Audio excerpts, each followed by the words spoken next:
mula sa Luzon, Visayas, and Mindanao, isa na namang Math Talino Monday. I am Tutor King from SDO Tarlac Province, together with Tutor Abhil and Tutor Well. Tutor Well? Thank you, Tutor King. Kumusta, mathletes? Are you now ready to unlock a new math lesson for quarter 2, week 3? Alam kong ready na kayo, kaya mathletes from all over the Philippines, welcome on our Itulay online tutorial kung saan ay ating itutulay ang pagkatuto ng bawat batang Pilipino sa Mathematics 10. Once again, I'm Tutor Well from SDO Camarines Sur, your math coach in Math 10. Ngayon, makasama rin natin si Tutor Abhil. Thank you so much sa ating mga kasama, Tutor King and Tutor Roel. So muli po, ako ang inyong Tutor Abhil mula sa SDO Bataan at welcome nga sa ating quarter 2, week 3. Tutor King? Ayan. Thank you, Tutor Abhil. Mamaya makakasama natin sila Tutor Abhil and Tutor Roel. And we will now start sa ating discussion. We are now in quarter 2, week 3. And it's titled, The Relation Among Chords, Arcs, Central Angles, and Inscribed Angles. Yours truly, I am Tutor King. Before we start, we would like to acknowledge DepEd Cordillera Administrative Region because their module is our reference for our today's lesson.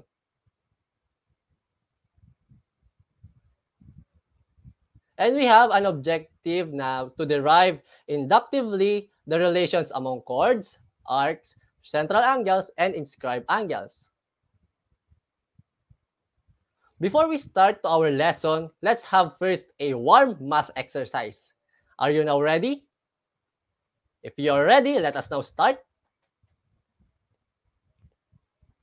Number 1, what do we call to the distance around the circle? Ano kayo yung tinatawag natin na distance around the circle? A, circumference, B, area, C, volume, or D, length. Ano kaya ang tamang sagot dito? If your answer is A, circumference, you got it right. How about in number 2? Number 2, what is the formula for computing the area of the circle? Ano kaya yung formula natin sa pag-compute ng area ng circle? A, pi r squared, o baka naman B, 2 pi r, or C, 1/2 BH, o baka naman D ang sagot natin, length times width or L times W. Sa tingin nyo, learners, ano kaya ang tamang sagot dito? What is the formula for computing the area of the circle? If your answer is A, tama! Pi r squared. In number 3, what is the formula in computing the circumference of the circle? We are talking about circumference of the circle naman. Ano kaya yung formula dito? A, pi r, B, pi r squared, C, 2 pi r, o baka naman D, 2 pi. Ano kaya yung formula for computing the circumference of the circle? If your answer is letter C, you got it right. In number 4,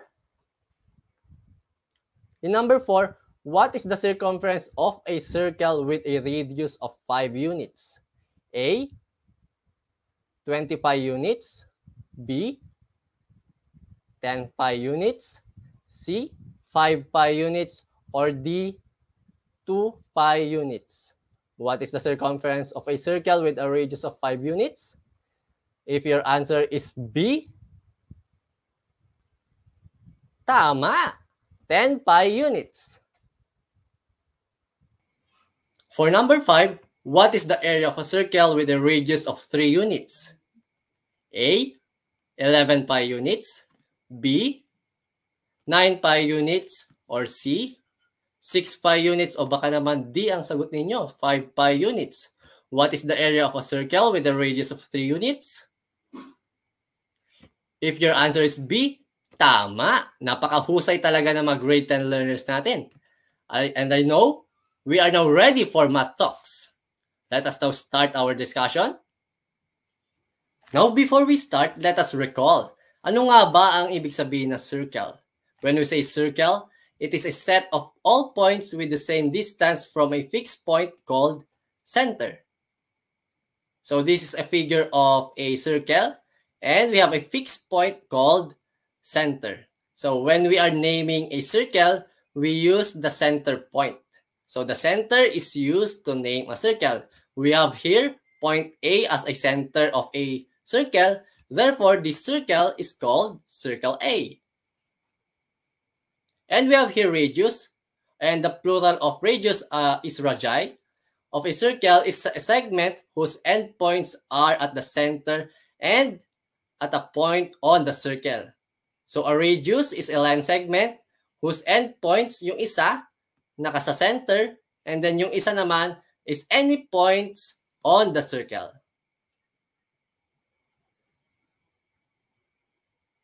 So it is the distance from the center to any point of the circle.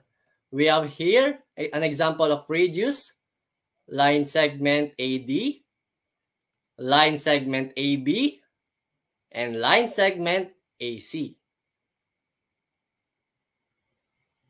Then, a chord of a circle is a line segment that has its endpoints on the circle. So yung mga endpoints naman ng chord lies on the circle. And we have here, line segment EB, tingnan yung endpoints niya, nandun sa circle, on the circle. And line segment BD, that is an example of a chord. Next is a diameter. A diameter of a circle is a chord that passes through the center of the circle. And it is also the longest chord of a circle. And the measurement naman ng diameter is twice the radius. We have here the diameter. Line segment BD, diba? It passes through point A, therefore it is a diameter. Next is a tangent. A tangent is a line or pwede rin naman segment or pwede rin ray that intersects a circle at exactly one point. And the point of intersection is called point of tangency. And this is an example of tangent. Ayan. So line M is intersect the point E. Therefore, line M is a tangent with a point E as a point of tangency. A circle at exactly 2 points.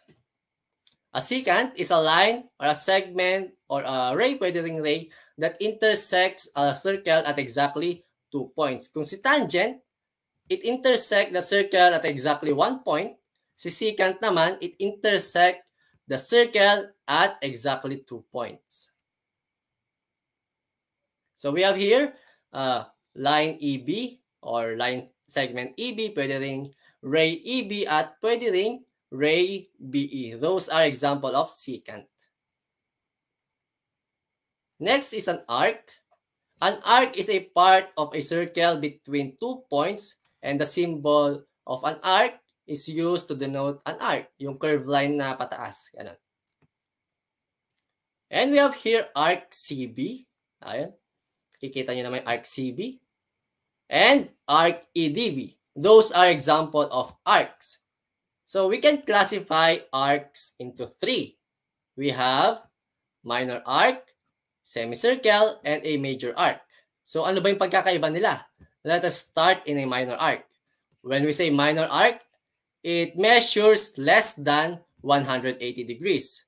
And an example of minor arc is an arc DE. So arc DE is an example of minor arc. How about semicircle? When we say semicircle, and semicircle is half of a circle, and it measures equal to 180 degrees. An example of a semicircle is arc DEB. Yan. How about major arc?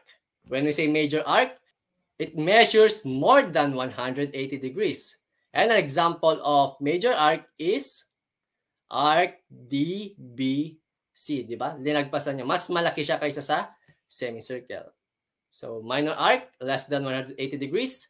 Semicircle, equal to 180 degrees. And major arc, more than 180 degrees. Next, we have central angle. A central angle of a circle is an angle formed by 2 radii. and its vertex is at the center of the circle.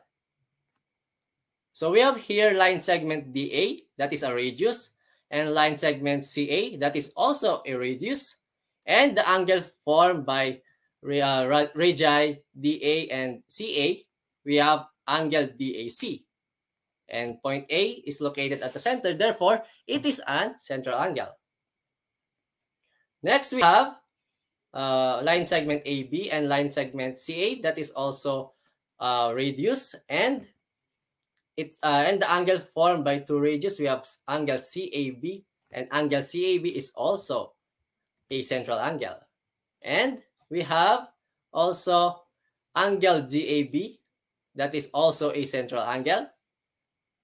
And and take note, when we add angle DAC, or the measurement of angle DAC and the measurement of angle CAB and the measurement of angle DAB, their sum is 360 degrees, or one complete rotation. Next, let us talk about an intercepted arc. When we say an intercepted arc, it is created when lines or subset of a line cuts across a section of a circumference of a circle. We have here angle CAD and an arc CD. And arc CD, it is a minor arc that is intercepted by angle DAC. And we have relationship of central angle and its intercepted arc. Ano ba yung relationship nila? The measure of central angle is equal to the measure of its intercepted arc. So if the measurement of angle DAE is 90 degrees, and we want to find and arc DE is intercepted by angle DAE, therefore the measure of arc DE is also 90 degrees. Parehas lang measure ng central angle and its intercepted arc. Next, how about inscribed angle? When we say inscribed angle, it is an angle whose vertex lies on the circle and the sides contains chord of the circle. When we say central angle, the vertex is located at the center. Kapag inscribed angle naman, the vertex is located on the circle. And an example of an inscribed angle is angle DBC. There are three different ways or cases in which an angle can be inscribed in a circle. The first one is when the center of the circle is on one side of the inscribed angle, or like this illustration. And the second one, when the center of the circle is in the interior of the inscribed angle, kapag nasa loob naman, like this illustration. And the third one is when the center of the circle is on the exterior of the inscribed angle, like this illustration. So we have three ways in which an angle can be an inscribed angle. So how about the relationship of inscribed angle and its intercepted arc? So may relationship din yan. The measure of an inscribed angle is equal to 1/2 the measure of its intercepted arc. Or if the measure of arc D is equal to 90 degrees, and we will divide it by 2, and it is 45 degrees. Therefore, the measurement of angle DCE, which intercepted the arc DE, the measure of angle DCE is now 45. Kalahati lang. Kung ang arc ay 90 degrees, and its angle is half of that, which is 45 degrees. Now, I know that you are ready for our math practice. Let us call on Tutor Abhil for math practice. Thank you so much, Tutor King, di ba? So talaga naman alam ko mga great and learners na nahasa kayo sa lahat ng mga definition about the circles. At natutunan nyo rin kung ano mga relationship ng iba't ibang inscribed angles into intercepted arc, ganyan din ng central angles into intercepted arc. Ngayon naman ay subukan natin na-apply ang inyong mga natutunan with Tutor King dito sa ating math practice. Handa na ba kayo? Yan, let's start. So problem number 1, what is the measure of angle DAS if the measure of arc DS is equal to 30 degrees? Sige nga daw, subukan nga nating sagutan. Okay, so this is the solution. Given that the measure of the arc DS is equal to 30 degrees. Ano ba napansin nyo sa ating illustration? That is correct. Diba, no? Ang ating angle DAS ay central angle. At ang ating arc DS ay intercepted arc ng ating central angle. Kung ang ating angle DAS ay central angle, based sa relationship ng central angle at intercepted arc, ibig sabihin, ang kanilang measurement must be equal. Therefore, the measurement of angle DAS is equal to 30 degrees. Nakuha ba? Magaling. Now let's have problem number 2. What is the measure of angle DAS if arc DSY is a semicircle and angle YAS is equal to 110 degrees? Yan, nakita natin sa illustration. At ang hint para ma-solve natin ito, the measure of angle DAY is equal to the measure of angle DAS plus the measurement of angle YAS.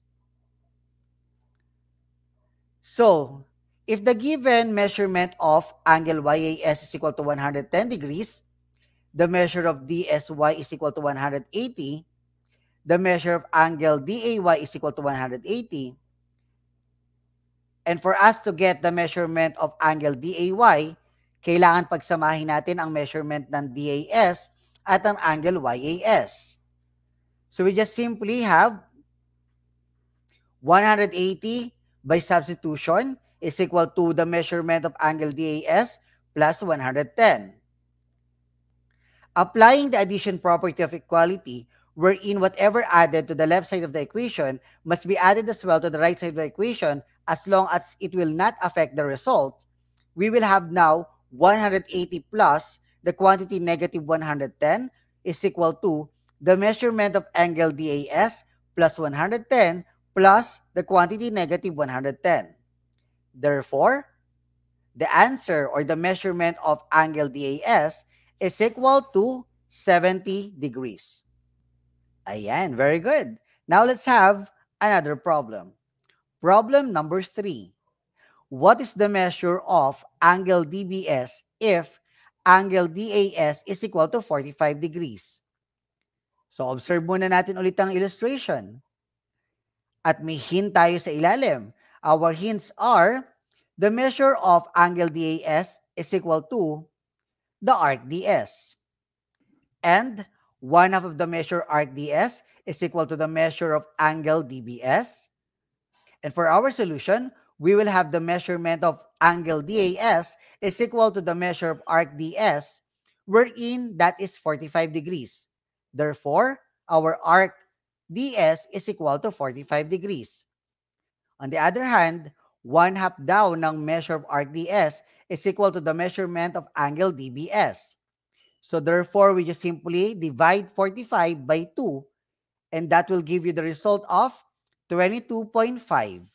And that is the measurement of angle DBS. Nakuha ba? Mas galing! So now let's sum it up. Let us call Tutor Ruel para sa summary ng ating lesson for today. Thank you so much, Tutor Abil. Kumusta, mathletes? Alam kong nakuha niyo ang lesson natin this week. This time, let's sum it up. This time, you will simply complete the given statements. Okay po?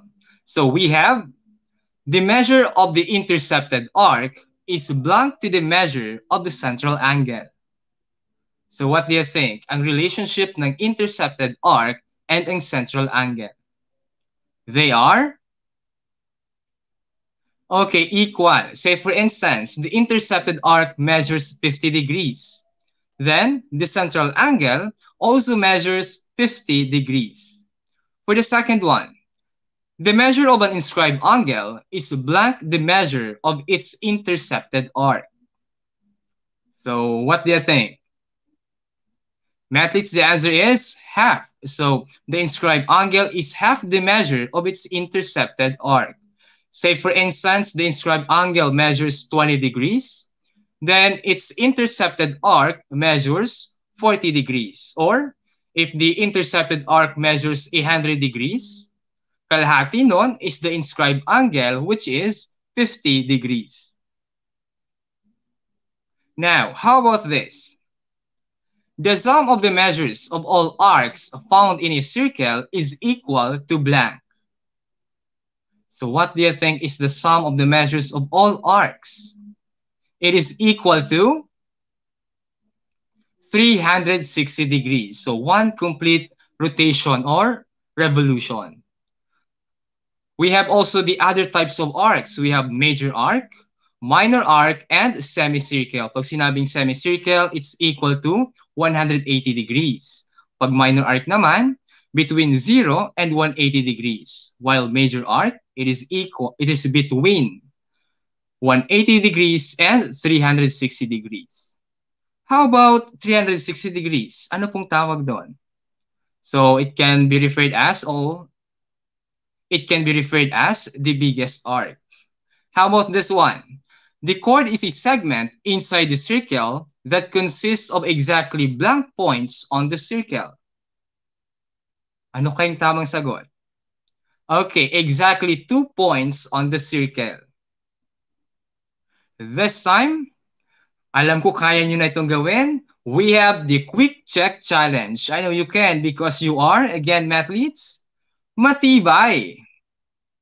Now, we have problem number 1, which refers to a set of points that are with the same distance from a fixed point. A, secant, B, center, C, radius, or letter D, circle. What do you think, mathletes? The answer for number 1 is circle. How about number 2? For number 2, it refers to the longest chord in a circle. A, diameter, B, secant, C, radius, or letter D, tangent. What do you think is the answer? It is the longest chord in a circle. Mathletes, the correct answer is letter A, diameter. Number 3, what part of circle E is arc AFC if angle AEC is equal to 180 degrees? A, central angle, B, semicircle, C, major arc, or letter D, minor arc. Alin kaya dyan yung sagot, mathletes? The answer for number 3 is semicircle. Number 4.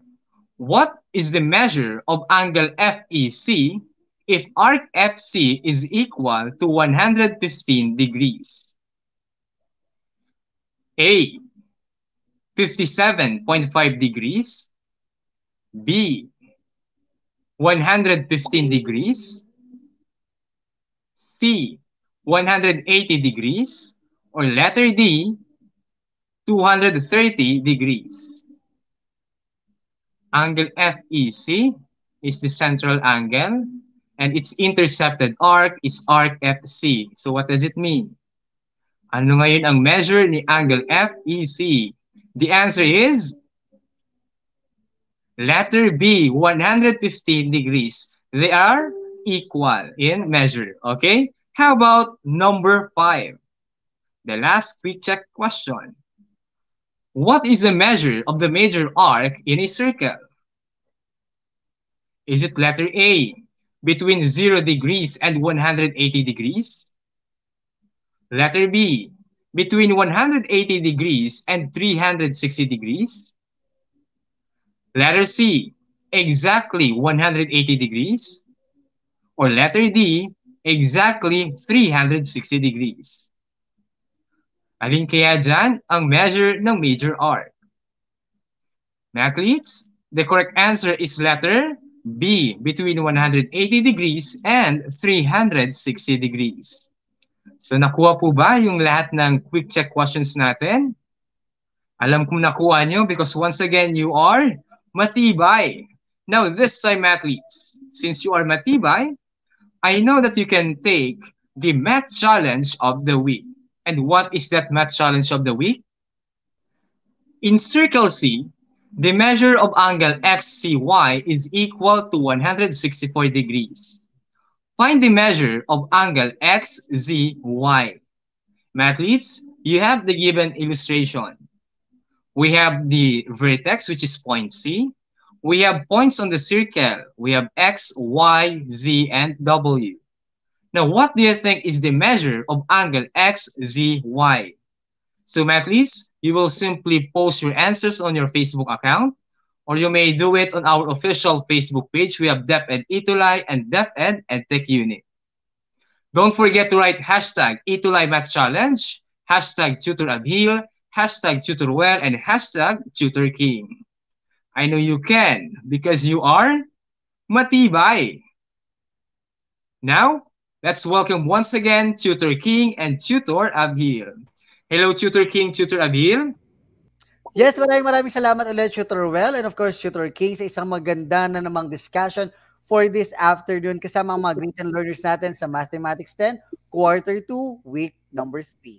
Yes, Tutor King?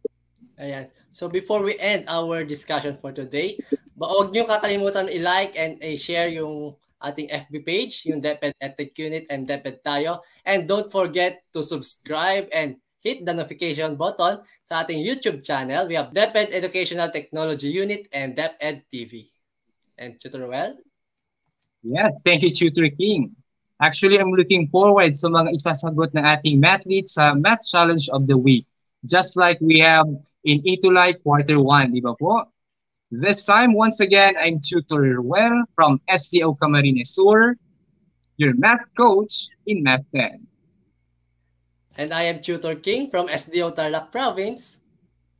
At maraming salamat ulit sa lahat ng mga nakasama namin great and learners sa ating great and mathletes. Dito lamang yan sa Math Talino Day Monday sa DepEd TV plus Itulay. Ako po ang inyong Tutor of Hill from SDO Bataan. Paalam!